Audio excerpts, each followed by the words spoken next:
And welcome to another edition of Transform Your Relationships Live. I'm Laura Rubinstein, certified hypnotherapist, digital media marketer, here with the awesome and wonderful Dr. Rhoberta Shaler. Hi, Rhoberta. Hello, Laura. Here we are on another wonderful day to talk about something that everybody could do well to think about. Patience. Yes, We need it in all kinds of places, don't we? we do. We need to be patient with ourselves. We need to be patient with other people. We need to be patient about our goals. There's just so many things that we require patience for. And we live in a society that says, hurry up, hurry up, hurry up, get it faster. We do indeed. And it's not only hurry up, get it faster, and then we lose our patience and all of a sudden the relationship can suffer because of that. If we're being impatient with another, we could be impatient with ourselves, we could be impatient with another and or technology. Yeah, I'm having one of those mornings myself. Yeah. Amazing. So let's talk about what is patience? What does it mean? And when do we want to, eventually we want to get to when do we want to create and make sure we're being patient, and are there times when we don't need to be? Well, I don't know about don't need to be. I think patience is a lovely way to live, to have time in your life, what if something doesn't happen immediately? Like I think about it, I was in the Metropolitan Museum of Art in New York, and I'm in this beautiful, beautiful, huge room filled with Roman and Greco artifacts, ancient, ancient things. And they're everywhere. It's just awe-inspiring. And I took a photograph of three kids on a bench, teenagers, stuck to their phones, because it took patience to walk around and look and think and ponder and wonder. But my friends were right there. I took no patience at all. And I just think that's an example of what happens in our world. The more digitally connected we are, the more impatient we are. Don't people send an email and then 30 seconds later start looking for the reply? Yes, and texts are even faster. In fact, people do respond to texts pretty fast for the most part. I think the industry standard, at least in the last couple of years, have been 90 seconds people will respond in. But, and if you don't, you're worrying, you're thinking people don't love you anymore, you're just all insecure. It's like, oh my gosh. I have a great phrase that I'm borrowing that can help people remember to slow down when you're driving, when you're rushing around, when you're trying to do things faster. And that is royalty never rushes. So, Ah. yes, if you add that element of grace, and I love your word, patiently, live patiently. What got milk, live patiently. I see it as a slogan on a t-shirt here, but just think about, okay, well, treat yourself like royalty and slow down and stop expecting other people to be so fast. And wow, what if we did that? How would that impact our relationships? How would that be for ourselves? Well, I have a big question. I think royalty is quite demanding. So I think they want things like that. So I'm not too sure about treating myself like royalty because that could make me demanding. But I do think that we need to treat ourselves with patience. Mm. We expect a great deal of ourselves, and we've been taught to do that. Other people taught us by when we were young, they would expect us to do things. Hurry up, don't go there, grab this, hold my hand, all the stuff that said what you want and what you need is not that important, and what I need is very important, and I don't have time for what you need, right? And so we begin to learn this hurry up and go, do what other people want. And the actual fact is, as an adult, you get to make up your own mind whether that's going to be okay with you. So, are you patient with yourself? Are baby steps and nanoseconds good ways to move forward on your goals? Or is it, I need it yesterday, and if I don't have it by at least today, then I'm not good enough or trying enough or whatever. And there's a great deal out there in the media to encourage you to go faster. And I want people to slow down. Take that breath. Give someone else the benefit of your extra breath. Yeah, absolutely. And with my clients, they're in all kinds of countries, but this works for all of them. I have a technique called Pipawa. And Pipawa stands for pause and peace, proceed with assurance. So if we just stop and take a breath or two and think, how would I like this to go? And how will I contribute to it? And then we can proceed with assurance because we've given ourselves a chance to go, whoa, I don't think I liked what I was about to say or do, or I could rephrase that or whatever. We just are patient with ourselves. Okay, I'm in charge. I can take a Pipawa moment. It takes something to do that. It takes practice It takes and willingness, first of all. and willingness. It's Yeah. interesting, though, I've noticed when I've taken a moment, it's a little, oh, like it causes the other person to say, did they hear me? Did they, like, and sometimes I just say, give me a moment to Process. take that in, process that, if you don't mind. And so I'm getting their permission and taking the time, and it's amazing what clarity can come from that. And a lot of people today are like, especially when I work with them in marketing and messaging and sending out emails and building that relationship from a business standpoint, it's amazing what I can communicate if I take a extra time to pause and say, what do I really want to say? More than what do I want to say, what is the outcome I'm really looking to achieve? I want them to understand me. I want them to take a certain action. I want them to give me something, right? And the more clear I can be, and also then concise instead of repeating myself over and over again, if I take the time to pause, then I can come out with something very clear, sometimes concise. I won't guarantee that, but But thought, better. but Just better, generally better. Yeah. better and better for the relationship instead of saying, well, whatever just blurts out. And I love your phrase, when you blurt, you hurt. And so we're preventing the hurt. It's huge. Patience is a huge tactic for preventing the blurting. Mm-hmm. And sometimes patience involves changing your mind. Like instead of feeling, oh, I've got to clean the kitchen. How annoying is that? Saying, I could enjoy putting sparkle on my kitchen and I'm just going to be in the moment and enjoy it. I'm going to do it patiently, as opposed to seeing it as a must do because there are many, many things that are more important than that.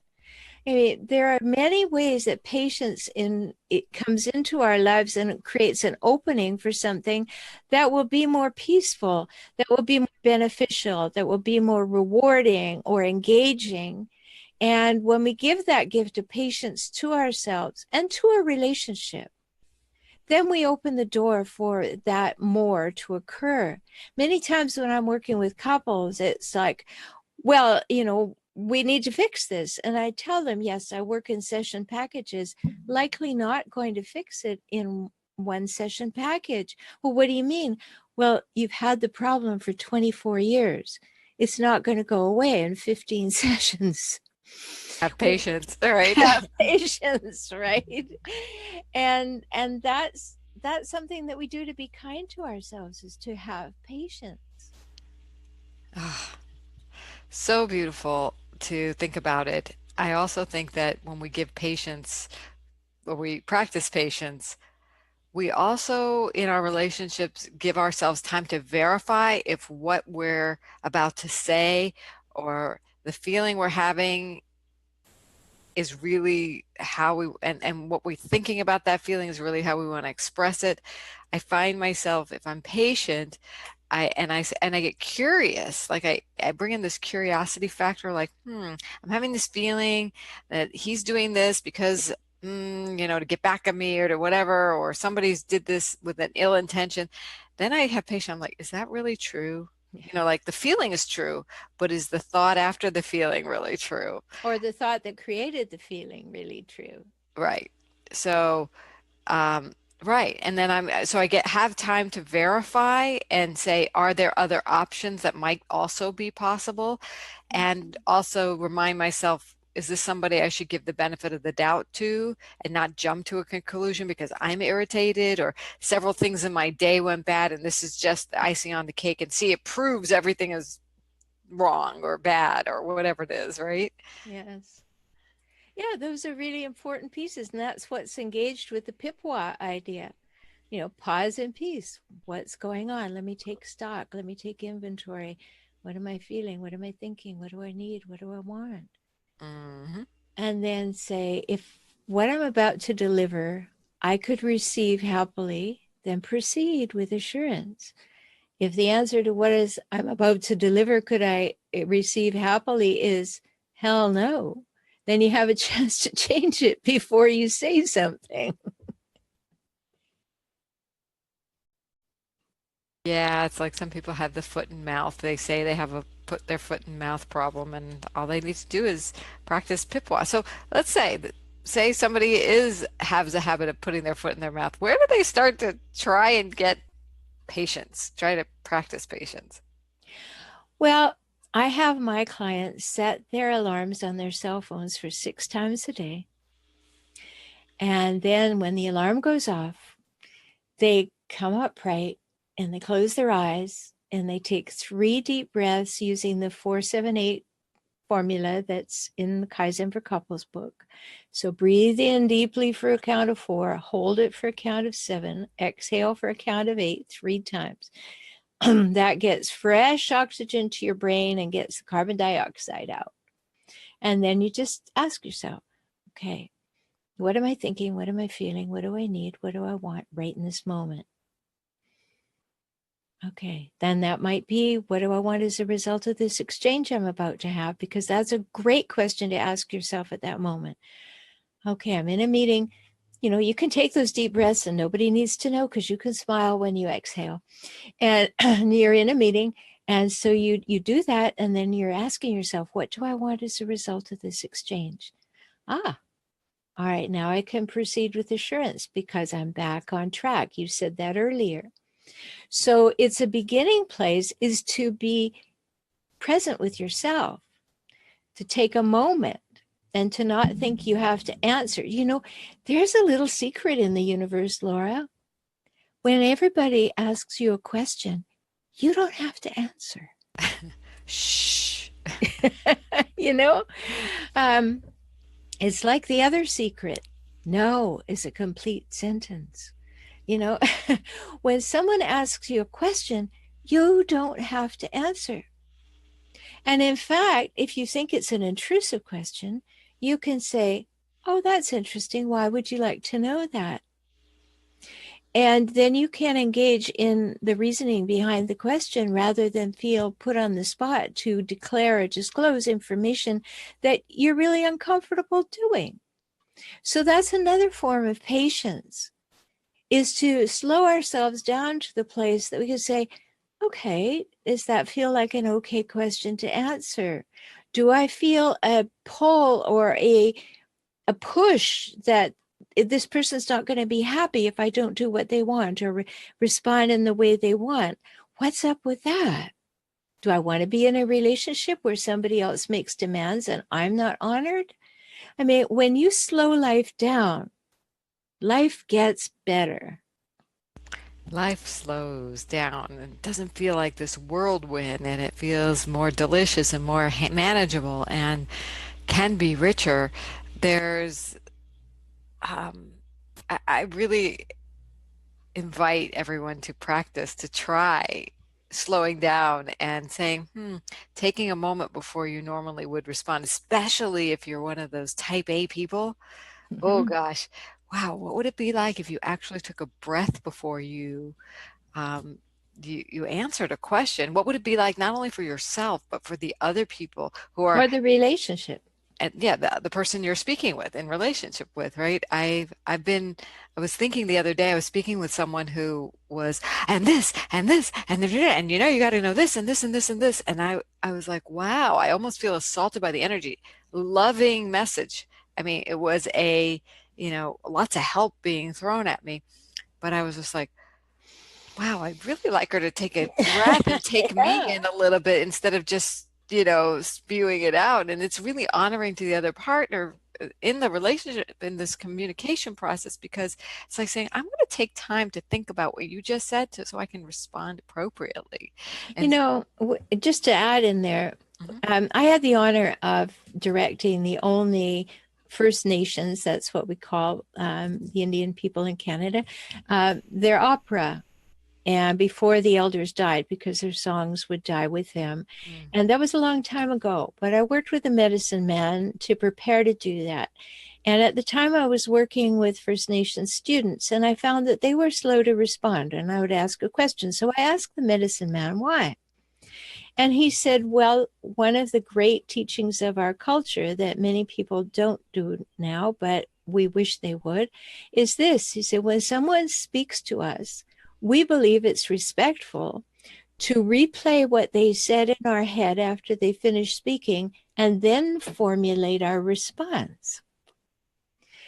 And so it slows things down, but we listen to you till the end of what you have to say, and then we have a think, and then we respond.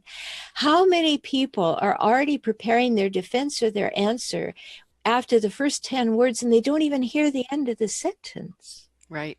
Listening, that is not called listening. Oh, but listening requires patience. Indeed. Because I don't have to prove to you that I know, or I have a better idea, or I have a solution, or I have a defense, or I have an excuse. I can listen to the end and say, oh, tell me more about that. And I can then learn about the speaker, like you said, come with curiosity. But if I'm all insecure and concerned that somebody is not going to think well of me, and I'm jumping in all the time, I'm not thinking, Mm. I'm reacting. And we want to be responding to life, not reacting to life. And that takes some patience. Patience is powerful. Yeah. It's really powerful. I mean, like I was thinking about that conversation, it would be so much more connecting if that person took an extra breath and said, even if it was just that pause of like, hmm, Yeah. let me give that a moment to digest or think about, or I really want to take a moment for you so I can really get where you're coming from. Like, wouldn't that be amazing if someone said that to you? Like, whoa. Yeah. And wouldn't that be respectful? Mm-hmm. That would Totally. be new, right? I'm Totally. really excited this week, Laura, because finally there's on Amazon, there's a digital copy of Soul Solitude, taking time for our Wow. souls to catch up. Yes, people have been asking for that for so long, and we finally have it there. So if some of these concepts are ringing with you and you say, well, I don't know how to slow down, then go and get a copy of Soul Solitude on Amazon and read it. It's not a huge book. It's quite simple to read, but it can change everything for you. And learn to slow down, learn to have patience. And not only learn, but give yourself permission to have patience. Mm-hmm. You know, that's the big deal. Like, is somebody else pushing your time clock, or are you? Are you deciding what you give time to? Then, therefore, you can have patience. It truly is a gift, not only to yourself, but to someone else. Yeah, for sure. It truly is. And why wouldn't we be willing to do that? Well, it's because we get into that little puppy dog trying to please somebody else. Like, let me be everything to you, and let me listen, and let me get it all in, and let me ask questions and show you how good my thought process is. And we get all into this anxiety instead of like letting it unfold. And to your point about that person on the phone with you, wouldn't just respond to this idea. How would it have been if she had slowed it down, opened up the space, allowed you to have more creative interaction and solution, and only talked about half of the things and said, Wow, this is a great conversation. Let's do it again next week. Would have been phenomenal. And even if it was just a pause here or there, didn't have to be any less information, but just that honoring portion would made a huge connection to me. Yes. And I know she was coming from this amazing space of giving, but I didn't feel it as much as I could have if she had slowed down to pause. I don't know. It was like I did ask her for information. So, but there was this moment I thought, wow, I'd like to connect a little bit more deeply to you because I know you have this, which I couldn't tell if it was almost, I knew she's coming, like I have to think about it. I know she's coming, but I would have felt it more that she's Hmm. coming from her heart if she would have taken that time to connect. And I really I'm craving that. And I think all of us are craving that connection, and patience is one way to create that. So if you're Yeah. wondering why you're not connecting with people, try a little patience. Yeah. Well, let's think of a physical metaphor. If somebody passes you something, respectfully hands it to you, and then you have a look at it, and then you pass it back, that has patience. But if somebody says, here, this and this and this and this, and pretty soon you're like, you can't hold it all, there is no space in that. And you're backing up and you're backing up and they're pushing you away with all this stuff, right? All Yeah. this energy coming at you. Yes. So energetically, patience is a wonderful thing because patience will lead to peace. And peace is power. Peace is so important that we need more of it on the planet. We do. And if we can be peace, then what a gift. And You that's what know, we're doing for the planet. Yeah, a gift for everyone. yes. And so we feel better because we come from a peaceful place. We give that gift by our presence being peaceful. We create that by having patience in the conversation and patience with ourselves. And so we have that gift to give all the time. But the great joy is that it comes back to us all the time because we feel peaceful doing it. So patience is a really big idea to sit down and ask yourself, where could I be more patient with myself? Mhm. Where could I be more patient with my partner? Where could I be more patient with my child? Where could I be more patient with my progress? Right? And just ask yourself, could I be more spacious? Could I have permission to take things a little more slowly and therefore maybe see them complete? Because isn't it the case, Laura, that we can think of 46 great things to do for our business and we write them all down and then we go, oh my gosh, that's a lot. I don't know where to start. But if I wrote down three and accomplished them, and I had three more that I knew I could move on to, that would be, we talked about that, my idea of TTDCs, my little trademark, teeny tiny doable chunks. Have conversations in teeny tiny doable chunks. You're not going to save the world in one conversation. You're not going to, let's just slow down. But we might save the world by slowing down a little more often. Well, Um, just think of the traffic accidents in the world. How many of them are caused by having no patience? right, exactly. Royalty never rushes on the freeway. So I have the Feminine Power Cards as a resource. You mentioned your Soul Solitude book. You can find Feminine Power Cards at femininepowercards.com. And I have a perfect card for today's patience topic. And on one side of the card is the principle, on the other side is a practice. And I love these teeny tiny doable things. So here you go. Responding, we talked about responding, requires connecting to one's feelings and sharing the truth without harming anyone. So Lovely. how can we do this? I mean, the question to ask oneself, you've given a lot of great questions, like what do I want? What do I want as outcome? Here's another one. How can you tell the truth without hurting anyone? How can I tell the truth without hurting anyone? It's a tough question to answer when you just want to blurt out and release that whatever frustrating energy you have.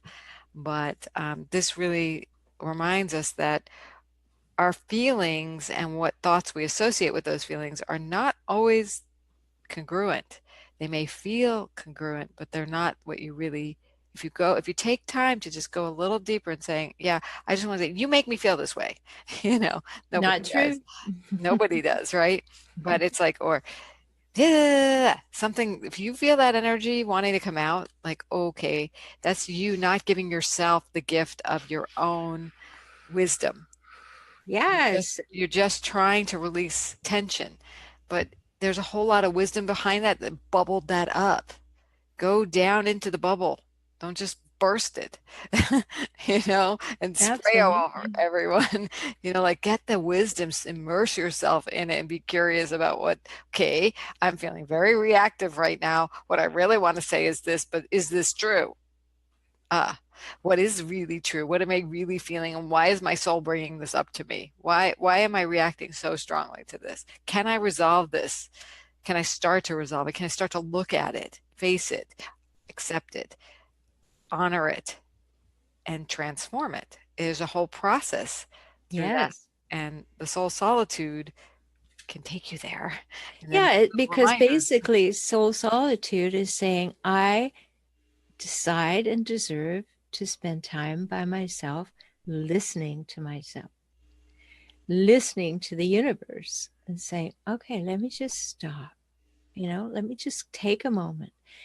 90 seconds, not talking about hours here. Thank you. We don't have to go to a mountaintop. No, just take those 3, 4, 7, 8 breaths from Kaizen for Couples, and then just sit and say, let me hear what's going on within me. Let's hear me what messages there are for me if I just sit and listen, as opposed to having that mind that is running, running, running. Let me just listen. And wisdom arises, love arises, peace arises. And you do that because you are patient to sit. And here's something that can help you justify it, which is honor the process. Try if you can just like trust us enough to say, well, try it, sit with it, see if it works, see if something comes of it. Trust this process. It doesn't feel comfortable. If you've never done it before, it may feel super uncomfortable. Doesn't mean Yeah. it's bad or it's going to work out badly. It means it's going to be supportive of you. And that's really what we want to do, is help you shift things. If things aren't working the way they've been working, if they haven't been working for you, let's shift it up a little bit. Trust this process. Yeah, yes. And, being patient makes progress. So don't expect, bam, I sat for a minute. Where's the answer? You got to do it on a regular basis, 3 or 4 times a day. Just check in with yourself. Take the breath, sit quietly. What am I thinking, feeling, needing, and wanting right now? Check in. And just let it go. It'll come back to you. The answers will come back to you. The insights will come back to you in your next breath or the breath after. I like to pose questions. I always say when I'm coaching clients, the question really is more important than the answer. You won't be able to see the answer if you're not asking the right questions. So if you're not getting the answers, sit with another question. See if you can create a different question that addresses something, the same thing, but in a different way. Like, why Absolutely. don't I feel this way? Well, another way to say, why don't I feel happy right now? Well, another way to say that is, I wonder how could I be happy? Right? Yeah, There's yeah, two different questions, but they're getting at the same thing. One puts the brakes on the brain, like, why am I not happy? Right? The other yeah. one says to brain, figure out how to be happy. How can you do this? Right? Then let it go and something will pop. You'll see a magazine article. Somebody will invite you to something and that'll be the answer. You're like, oh, I want to be happy. That might make me happy. you know. Watch out. It might make you happy. I have a new Facebook page and a new Facebook group, and it's focused on this, because I spend so much of my time helping people with problems. I wanted to have a balancing piece for myself. So I have a new page and a new group. It's called Focus on Forward. Mm, And cool. if that's appealing to you, you're welcome to come and join in, because we may have issues that we need to heal. We may have things that are going on in our life that are good, bad, or ugly, or wonderful. But if we can be in the present moment and focus more on where we are and where we're going than where we've been, no denial involved. We do need to heal some things from where we've been. But where are we focused now? So focus on forward. It's my invitation to you today. That is a wonderful place to complete today's episode as we are out of time, but we've had a lovely and dynamic conversation once again on patience and when to use it and how to cultivate it. So thank you, Dr. Roberta. We'll be back in 2 weeks with another edition. Is there any final closing words you'd like to add? Be patient. Ah, all right. Have a patient week, everyone. Bye bye.